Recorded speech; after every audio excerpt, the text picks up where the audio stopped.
এই যে 111 গভর্নমেন্ট যেটা ছিল ওই সরকারটাকে যেহেতু সংসদ কর্তৃক ওই সরকার অনুমোদিত হয় নাই, তাহলে ওই 111 গভর্নমেন্ট অবৈধ এবং 111 গভর্নমেন্ট যে নির্বাচন অনুষ্ঠান করেছে ওই নির্বাচন অবৈধ। এবং যদি আপনার ভিত যদি অবৈধ হয় তাহলে তৎপরবর্তী যে তিনটা নির্বাচন 2014, 2018 এবং 2024-এর নির্বাচন অবৈধ। এবং এই যে 2014, 18 এবং 24 ওনারা যে রাজনৈতিক ব্যবস্থার প্রবর্তন করেছিলেন পঞ্চদশ সংশোধনীর মাধ্যমে, আমরা দেখলাম যে সরকার পরিবর্তনের একমাত্র মাধ্যম তো হলো যে আপনি নির্বাচনের মাধ্যমে সরকার পরিবর্তন করবেন।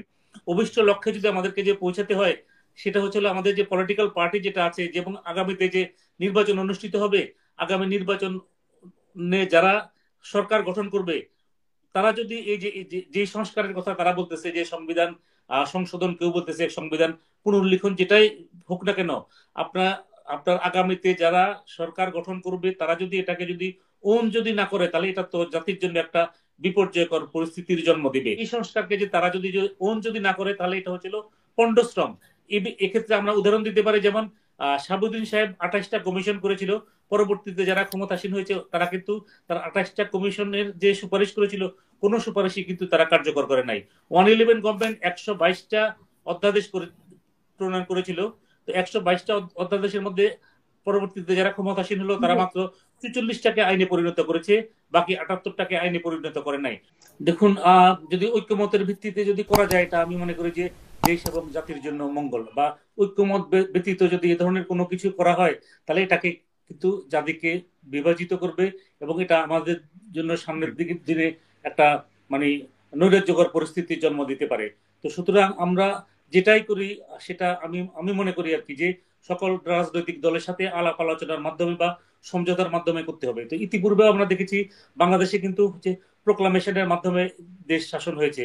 1975 সালে যখন সামরিক শাসন জারি হলো, তো সামরিক শাসন জারির পূর্ববর্তী প্রোক্লামেশন ঘোষিত হলো এবং প্রোক্লামেশনের অবস্থান সবসময় কিন্তু হচ্ছিল সংবিধানের উচ্চে। এখন যখন প্রোক্লামেশন দেওয়া হয় তখন কিন্তু কিছু কিছু দেশের ক্ষেত্রে আমরা দেখি যে সংবিধান স্থগিত হয়ে যায়, আবার কিছু কিছু ক্ষেত্রে ক্ষেত্রে দেখা যায় যে সংবিধান বাতিলও করা হয়। তো আমাদের দেশে যে ইতিপূর্বে যে প্রোক্লামেশনের মাধ্যমে দুবার যে আমাদের যে দেশ শাসিত হয়েছে, তখন দেখা গিয়েছে যে আমাদের যে এখানে যে এই যারা তখন শাসন ক্ষমতায় ছিলেন তারা সংবিধানকে স্থগিত করে তারপরে তারা রাজনৈতিক দল গঠন করেছেন।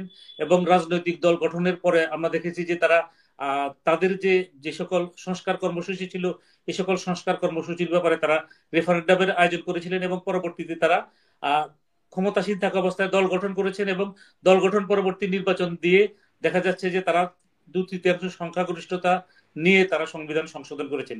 এই ধরনের দুটি নজির কিন্তু আমাদের সামনে আছে, একটি হচ্ছিল জিয়া রহমান সাহেবের শাসনামল, আর একটা হচ্ছিল এরশাদ সাহেবের শাসনামল। আর এরপরে আমরা দেখি যে আবার তৃতীয়বার যখন বাংলাদেশে যে একটা অসাংবিধানিক শাসন আসলো, সেটা শাহাবুদ্দিন সাহেবের যে শাসন, সেটাকে বলা হয়েছিল কর্মরত প্রধান বিচারপতির নেতৃত্বাধীন শাসন। তখন একটা অস্থায়ী সরকার ছিল। তখনও আমরা দেখেছি যে যেহেতু তিন জোটের রূপরেখা ছিল, ওই জন্য কিন্তু সংবিধান সংশোধনের বা সংবিধান স্থগিতের আবশ্যকতা দেখা দেয়নি। অর্থাৎ সংবিধানকে অ্যালাইভ রেখেই কিন্তু শাহাবুদ্দিন সাহেব রাষ্ট্র ক্ষমতা পরিচালনা করেছিলেন এবং তিনিও কিন্তু রেফারেন্ডামের ব্যবস্থা করেছিলেন এবং পরবর্তীতে আমরা দেখলাম যে তিন জোট একাদশ সংশোধনীর মাধ্যমে তার যে শাসনকাল সেটাকে তারা অনুমোদন দিয়েছিল। এরপরে বাংলাদেশে যে চতুর্থ অসাংবিধানিক শাসন যেটা আসলো, সেনা সমর্থিত যে তত্ত্বাবধায়ক সরকার, ওই শাসনটা কালটা কিন্তু as of today not validated by the parliament. আপনি নিশ্চয়ই জানেন যে পার্লামেন্টের অনুপস্থিতি there is no other authority in the country to validate any unconstitutional government.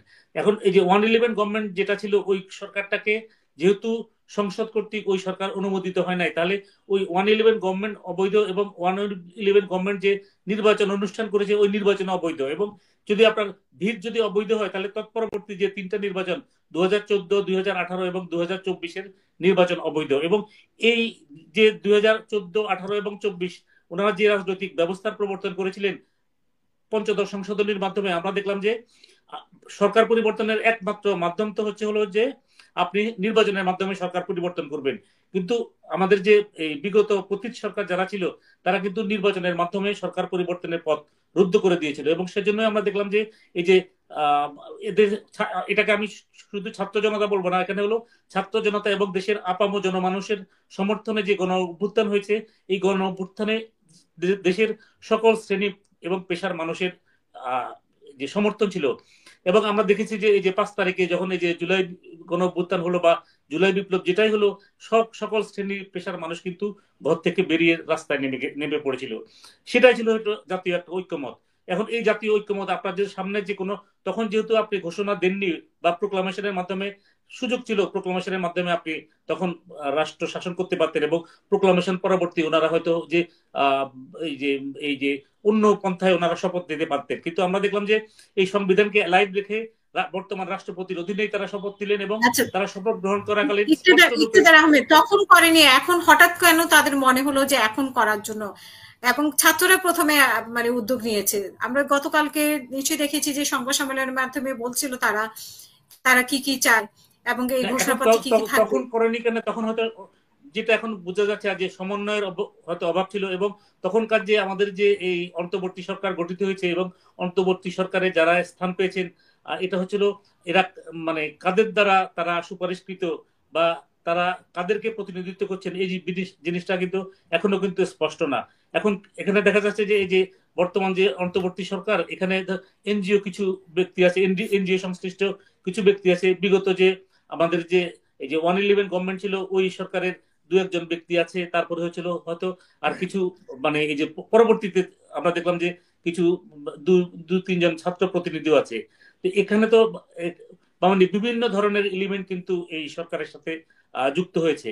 এখন এটা তো স্পষ্ট না আমাদের কাছে যে কার প্রতিনিধিত্ব কে করতেছেন। এখন এটা যদি ধরেন একটা যে ছাত্রদের যদি সরকার হতো তাহলে হয়তো সরকারের উপদেষ্টারা এক ধরনের হতো। এখন দেখা যাচ্ছে যে বিভিন্ন জায়গা থেকে বিভিন্ন ধরনের উপদেষ্টা এসেছে এবং কিছু উপদেষ্টা হয়তো আমাদের যে এনজিও ব্যাকগ্রাউন্ড, এবং অনেকে বলছে যে ওনারা হচ্ছিল ইউনুস সাহেবের মানে ডিজায়ার অনুযায়ী তারা নিয়োগপ্রাপ্ত হয়েছে। আবার ছাত্রদের 3 জন উপদেষ্টা আছে। আবার কিছু উপদেষ্টার ক্ষেত্রে বলা হচ্ছে যে এরা হলো মানে ব্যাক বাই আর্মি,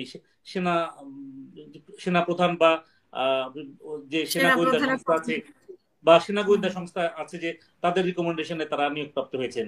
তো সুতরাং এখানে বিভিন্ন ধরনের এলিমেন্ট আছে এবং বিভিন্ন ধরনের এলিমেন্ট থাকার কারণে এক একজন হয়তো এক এক লক্ষ্য বা এক এক উদ্দেশ্য নিয়ে কাজ করছেন। আমি মনে করি যে আমরা যদি আমাদের অভিষ্ট লক্ষ্যে যদি আমাদেরকে যে পৌঁছাতে হয়, সেটা হচ্ছে আমাদের যে পলিটিক্যাল পার্টি যেটা আছে, এবং আগামীতে যে নির্বাচন অনুষ্ঠিত হবে, আগামী নির্বাচনে যারা সরকার গঠন করবে তারা যদি এই যে সংস্কারের কথা তারা বলতেছে, যে সংবিধান সংশোধন, কেউ বলতেছে সংবিধান পুনর্লিখন, যেটাই হোক না কেন, আপনার আগামীতে যারা সরকার গঠন করবে তারা যদি এটাকে যদি ওন যদি না করে, তাহলে এটা তো জাতির জন্য একটা বিপর্যয়কর পরিস্থিতির জন্ম দিবে। যেমন আমরা দেখলাম যে 111 গভর্নমেন্ট যেটা ছিল, বিগত প্রধানমন্ত্রী উনি কিন্তু বিদেশে যাওয়ার সময় এয়ারপোর্টে বলেছিলেন যে এই সরকার আমাদের আন্দোলনের ফসল এবং এই সরকারের সকল কার্যক্রমকে আমরা বৈধতা দিব। পরবর্তীতে তিনি তাদের সাথে বিশ্বাসঘাতকতা করলেন এবং তিনি তো বৈধতা দেনই নাই। ওই সরকারের মূল কুশীলব যে দুজন, একজন হচ্ছে ফখরুদ্দিন সাহেব, আরেকজন হলো মঈনুদ্দিন সাহেব সেনাপ্রধান, দুজনকে তিনি দেশ ছাড়া করলেন এবং ভবিষ্যতে তারা দেশে আসতে পারবে কিনা এ ব্যাপারে কিন্তু যথেষ্ট সন্দেহ বা সংশয় রয়েছে। সেজন্য আমি বলি যে বর্তমানে যারা অন্তর্বর্তী সরকারে আছেন তারা যে এই সংস্কারের কথা বলতেছেন, সংস্কার ঠিক আছে, সংস্কার তো একটা চলমান প্রক্রিয়া। এখন আপনি কতটুকু সংস্কার করবেন? আমি মনে করি যে একটা অবাধ, সুষ্ঠু এবং গ্রহণযোগ্য নির্বাচন করার জন্য যতটুকু সংস্কার প্রয়োজন আপনি ততটুকু সংস্কার করেন। এর বাইরে যদি কোনো সংস্কার করতে যান এবং পলিটিক্যাল পার্টি যারা হচ্ছিল সম্ভাব্য আগামীতে সরকার গঠন করবে, এই সংস্কারকে যে তারা যদি ওন যদি না করে, তাহলে এটা হচ্ছিল পন্ডশ্রম।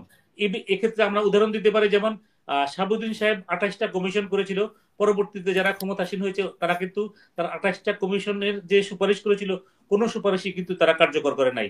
111 গভর্নমেন্ট 122টা অধ্যাদেশ প্রণয়ন করেছিল।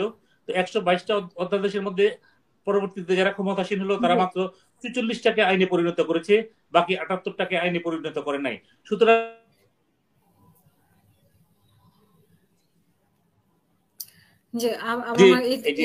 আগামী করবে তারা এটাকে অনুমোদন করবে না, তাহলে তো এটা পন্ডশ্রম হয়ে গেল। এটা হচ্ছিল ইট উইল বি মানে just money thrown in the water.